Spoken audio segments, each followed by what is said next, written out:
From Washington, D.C. So all eyes are now on Pakistan, where Osama bin Laden was killed, and reporters are suggesting that the government was sheltering the terrorist leader for years. But how is this possible if the country is indeed one of the major victims of terrorism? I mean, do you think that's really believable? Let me say, first of all, what I have to say about bin Laden is based on a 500-page, rather exhaustive book that I've written, 9/11 Synthetic, Made in USA.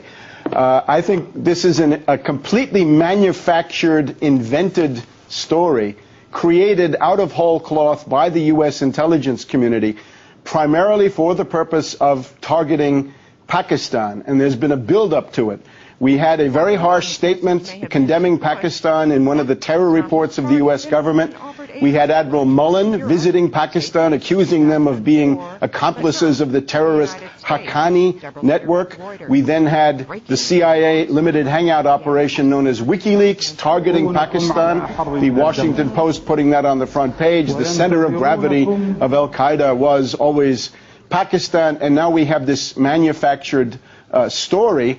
Abbottabad, allegedly the hiding place, the lair of bin Laden for the past 6 years. It's totally fantastic, but the purpose is clear enough. They're targeting Pakistan for more attacks. The Chinese government has understood this immediately. We have a very strong statement from China this morning, basically saying to the U.S., if you mess with Islamabad, you will be messing with Beijing, and this will get into something much bigger than you thought. The main danger right now is false flag terror events, in reality organized by the U.S. or by NATO intelligence, that will be blamed on Pakistan. And indeed, we have this from several CIA people in the media here saying there will be revenge terror attacks, but they'll be coming from the Inter-Services Intelligence Network. That is the much demonized ISI of Pakistan. And you can see this is a complete setup. So people need to be vigilant in that regard.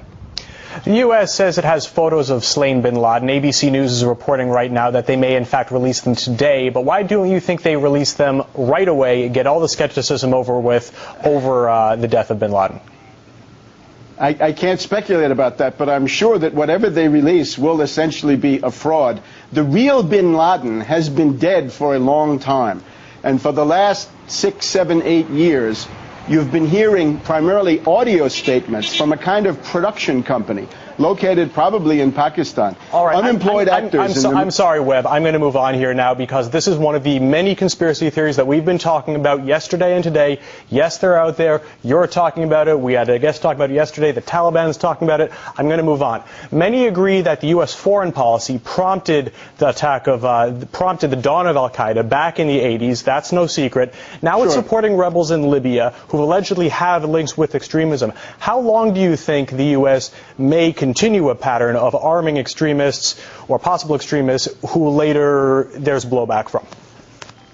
Well, this is the tremendous contradiction, is that the United States is openly supporting Al-Qaeda forces, which represent a large part of the Benghazi Rebel Council in Libya.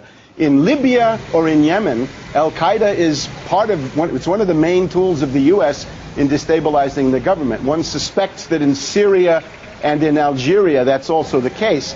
But then, in sharp contradiction, if you're Al-Qaeda in Afghanistan or Pakistan, then you have to be bombed. And this is an unsustainable contradiction. It just makes absolutely no sense. I think what we're actually seeing is the decline of the U.S. empire. If you look back at the fall of the Spanish, the French, the British empires, in those cases, the fall of the empire has been accompanied by world wars. Now, if the United States decides to go after Pakistan, trying to split Pakistan into Sindh, Baluchistan, Punjab, Pashtunistan, you're going to get a collision between the United States and China. And at that point, Russia will also have to respond in some way. What you're seeing is how the decline of empire can lead to war by miscalculation. The U.S. ruling elite is in a frenzy because they are trying to stop Saudi Arabia and Pakistan from leaving the empire, from making a jailbreak, from bolting out from under U.S. hegemony. So that is why they've chosen to liquidate hundreds of billions of dollars they've invested in the mythological figure of bin Laden. They wouldn't be doing that if it weren't something big. It goes far beyond Obama's fortunes at the polls. It's an attempt to try to save the U.S. position in the world. I think it's very unlikely All right, to Webb, succeed. I'm sorry to cut you off, but we're going to have to end it there. Investigative journalist.